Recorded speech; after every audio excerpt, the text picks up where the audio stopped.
Magkano ang ibabayad mo para makita ang hinaharap? Higit sa lahat, kung nakita mo ng hinaharap, sasamantalihin mo ba ang pagkakataon? O magiging isang nasayang na pagkakataon? Mga stocks na dapat sana binenta mo, isang lupa na dapat pala binili mo, ang pagkakataong pinalagpas mo. Ilan pang pagkakataon ang darating sa buhay mo? Maaari, ito na ang huli. Kaya makinig kang mabuti. Once every 10 years, merong dumarating na talagang nagmamarka sa atin. Noong 70s, lumabas ang VCRs. Noong 80s naman, sumikat ang mga personal computer. Dekada 90, nauso ang internet. Ang mga taong sumabay sa kalakasan ng personal computers noong 80s, naging mga milyonaryo. Yung mga matatalinong ginamit naman ng internet upang magpayaman noong 90s, mga bilyonaryo na. Ano sa tingin mo ang mangyayari sa susunod na 10 taon?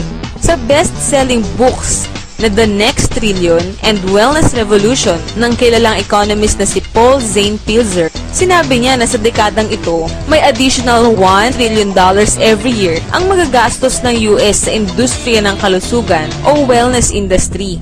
Ang mga healthy people ay bibigyan ng mga products that will make them feel even healthier, look better, at pababagalin ng epekto ng pagtanda o para maiwasan ang development ng sakit. Isipin mo, 20 years ago, hindi mo man marinig ang tinatawag na wellness industry. Pero ngayon, nagkakahalaga ng mahigit kumulang sa $300 billion ang yearly sales sa industriyang ito sa US. Halos kaparehas ng bentahan ng sasakyan sa US. Ngayon, ito ay nagkakahalaga ng $300 billion kada taon. But by the end of this decade, $1 trillion na ang halaga nito. That's equivalent to $1,000 billion a year. Para sa hindi mahilig sa math, lalago ito ng 300%. Paano mangyayari ang ganong paglago? Paano nalaman na lalago ito ng ganon? Dahil yan sa mga baby boomers. Naririnig mo na sila this past 20 years. Sila ang mahawak ng ating economy for over 20 years. Ito na ang tamang panahon para makasama ka dito. Ang mga baby boomers ay umiidad 40s and 50s. Ito ang mga taon ng kalakasan ng kanilang pagkita. Mas maraming dollars at maraming panggastos. Ang mga boomers ang nagpalago sa housing industry, SUVs, personal computers at internet. In short, ang mga baby boomers ang bumubuo sa 6 trillion ng $12 trillion economy ng US. Although less than 30% sila ng US population, binubuo nila ang kalahati ng gross domestic product ng US. Higit sa lahat, nakahanda silang magdagdag ng 1 trillion sa $6 trillion na ginagastos nila para mapanatili ang isang bagay na higit pa sa kanilang SUV, kondo o computer man. Ang kanilang kabataan. Kabataan, anti-aging, health, wellness. Yan ang next big thing. Sa pamamagitan ng kanilang pagpapatakbo ng kanilang buhay, ang mga baby boomers ay gumagawa ng isang revolusyon sa wellness industry. At ito ay mabilis na nangyayari. Tignan mo lang kung paanong ang mga pagbabagong inaabot dati ng mga 10 taon, ngayon nangyayari na lang in a few years or less. Nung maimbento ni Henry Ford ang Model T noong 1908, inabot ng 70 years bago naging $1 trillion ang industriya ng mga sasakyan. Nang ilabas ng IBM ang pinakaunang personal computer noong 1981, inabot lang ng 10 years upang maging $1 trillion ang computer industry at malagpasan ang industriya ng mga sasakyan.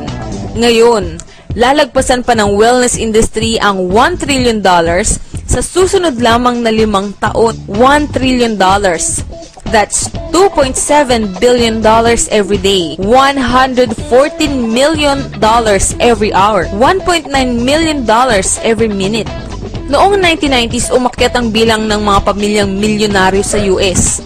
Mula 3.6 million, naging 7.2 million millionaire families. Ang prediction ng ekonomistang si Pilzer, madaragdagan ng another 3.6 million families ang magiging millionaire sa susunod na 5 taon. Marami sa kanila magmumula sa wellness industry. Paano ka makakasama sa paglagong ito? May 4 kang paraan. Una, bilang isang practitioner. Ikalawa, bilang isang manufacturer. Ikatlo, bilang isang retailer. O pang-apat, bilang isang distributor. Ang mga practitioners gaya ng mga doktor, massage therapists, chiropractors at naturopathic healers ay may malaking pag-asang yumaman.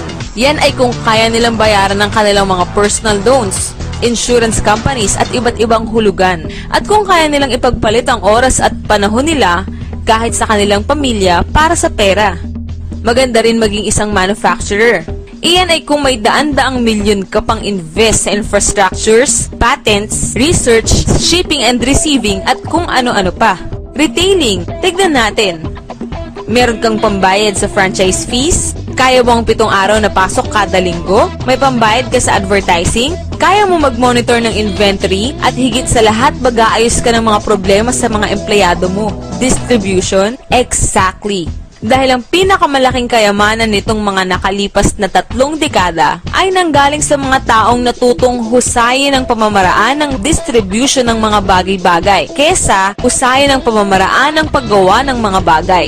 Gaya na lamang nila Sam Walton ng sikat na Walmart at Fred Smith ng bantog na Federal Express. Pero kung sina Walton at Smith ay nakahanap ng mas magagandang pamamaraan para makarating sa mga mamimili ang mga produktong gusto at kilala nila, ang mga bagong distribution billionaires ng dekadang ito ay yayaman sa pamamagitan ng pag-distribute ng mga products na mas madalas ay hindi pa kilala ng mga mamimili.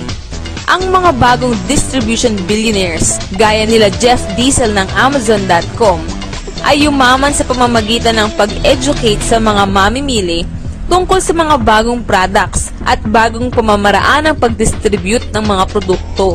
Ito ay tinatawag na business at the speed of thought. Better products, better distribution, mas maganda ang opportunity. Bakit?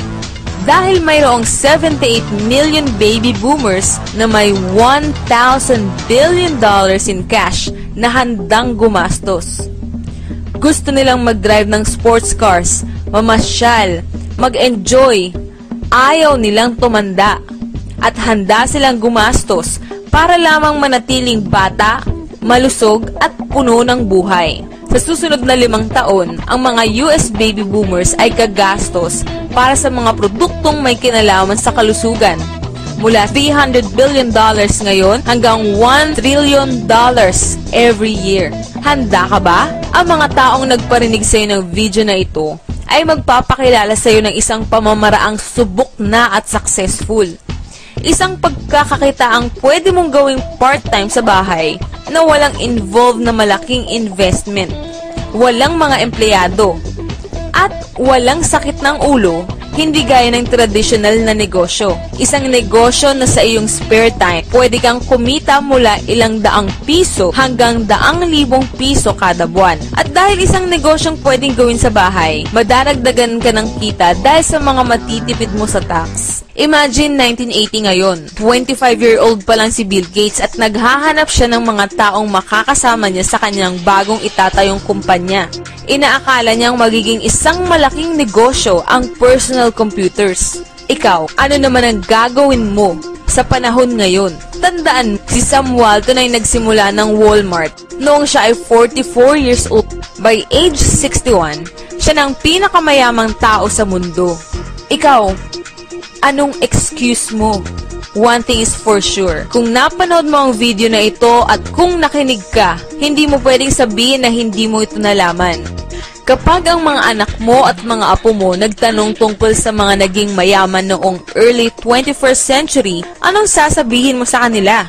Are you going to explain kung paanong sinamantala mo ang pagkakataon kaya't umasenso ka? O lagi ka nalang magdadahilan sa kanila kung bakit mahirap ang buhay ninyo?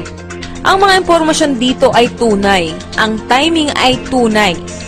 Ilang pagkakataon pa ang darating sa iyo. Ano man ang gagawin mo, huwag na huwag mong palalagpasin ang isang ito.